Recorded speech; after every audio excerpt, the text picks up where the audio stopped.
back in the road to be having a wee stressful moment because she thought she was going to run out of fuel, and us guys were like, "You'll be fine." She got 50 yards outside the digs and ran out of fuel. It was so funny. So they're all stranded in at the side of the road. We had to go and get fuel, come back, fill her up, all sorted. But now she knows the range of her wee Triumph 675, which is about, she got about 150 miles till it went splitter, bang, and died. So we're now on the Dumfries Road. Plan is to stop in at Drumlanrig Castle, get a couple of pictures before we carry on up the road, and yeah, say our goodbyes. So what's going on with Bexx? Well, we're travelling down on Friday. We're just outside Peebles. We're about 30 miles from Alston, and we just filled up with fuel. We trundled down the road and we hit a couple of big hairpin bends, and Bexx misjudged the second hairpin bend, took it wide, hit the gravel. Our bike hit a fence post, one of these big thick telephone pole style fence posts, you know the ones I mean, the big round ones. Our bike hit that, hit the radiator, ripped her peg off on the left side. She came off, landed on the deck, the bike bounced off a fence, did a 180 and landed on her. Now, it sounds really bad, and of course it is bad. She had an accident, but she is alright. She got a bruised ankle where the bike hit her.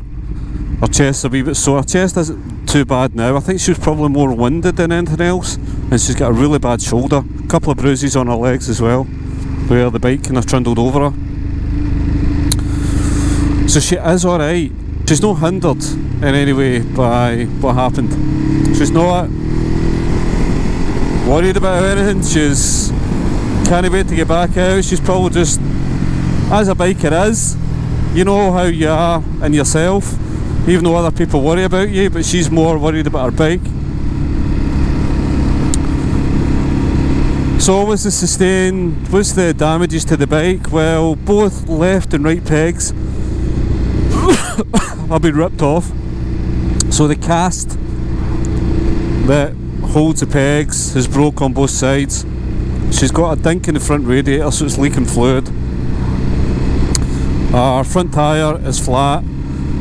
We think that has impacted the fence, and basically I don't think the tyre's got a puncture. I think it's just knocked it into the rim, which has just blown the air out of it, we think.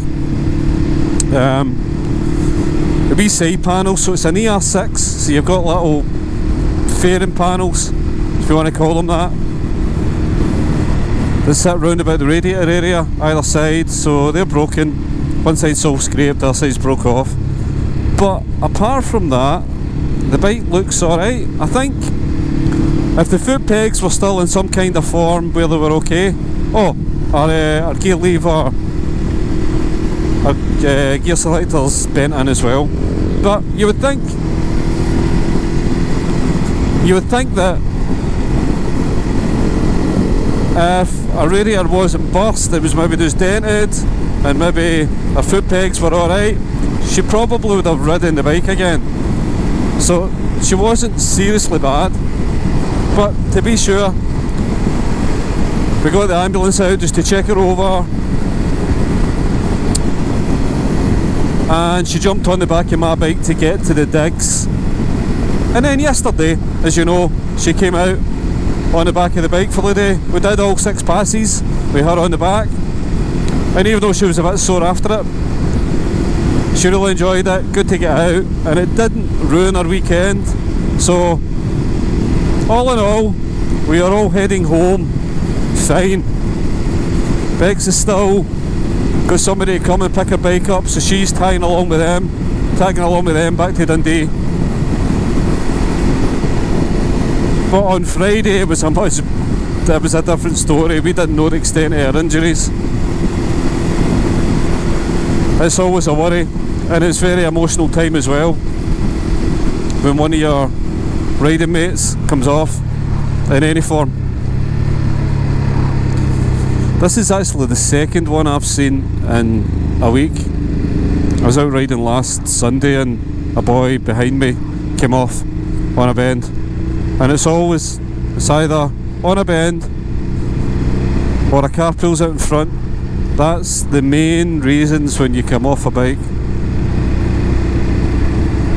Somebody pulls out of a junction, somebody overtakes, doesn't see you, you know. But bends are a big part of it. If you misjudge a bend, take it too hot. Sometimes brakes can be a hindrance because you straight away just go for them.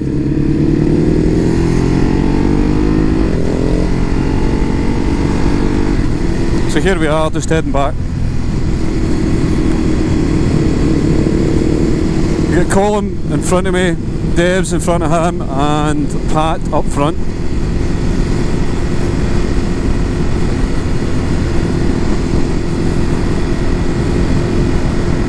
So we'll pull into the castle and I'll see you soon. And just like that, and we're here. So this is the last wee stretch from Lanrig. Stop for a wee 5-minute stretch and then that'll be us. Nice wee series, enjoyed it. Been good to do the lakes again, and the weather's been brilliant. It's starting to turn now, it's coming from the south but it's chasing us, but we'll be alright. We'll get back home, no bother. Can't get away with Deb's running out of fuel. God, because I'm leading, it's my fault. I still went to a station, went to a petrol station on the way home, the way back to Bexx last night, and I didn't. But these things happen. Anyway, let's say a wee last minute for the folks, and then I'll leave you to it. Have a look at the bike.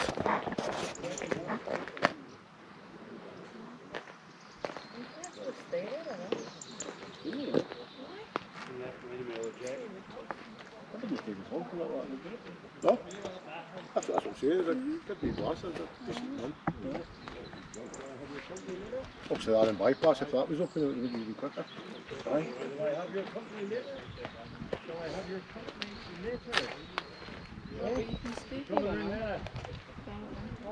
So what happened, Debs? Did you break down?